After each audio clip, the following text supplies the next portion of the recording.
कम इन।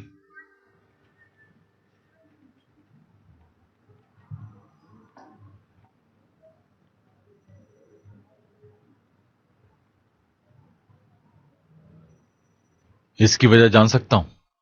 जी हाँ बिल्कुल। तो बताओ। क्या बताऊं? जो कहने आई हो वो कहो। वो ही बोलने की हिम्मत कर रही हूं।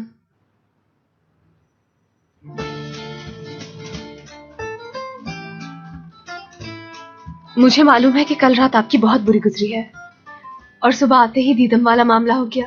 हाँ। मुझे ऐसा लग रहा है कि आपने कल रात से कुछ खाया नहीं है। जब आप खाते नहीं हैं और स्ट्रेस लेते हैं तो आपका पेट खराब हो जाता है। इसलिए मैं आपके लिए बनाकर लाई हूँ ताकि आपकी तबीयत खराब ना हो जाए।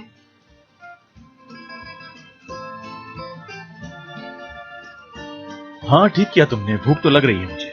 वैसे ही आपके लिए काफी नहीं होगा ना? हाँ ये काफी नहीं है और मुझे तुमसे कुछ बात। तो अब मैं क्या करूं? अच्छा बस करो, कितना बोलती हो। किसी और की भी सुन लेते हैं।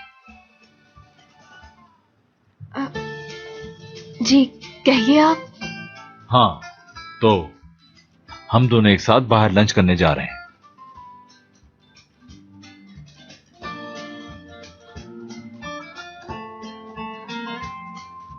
चलो।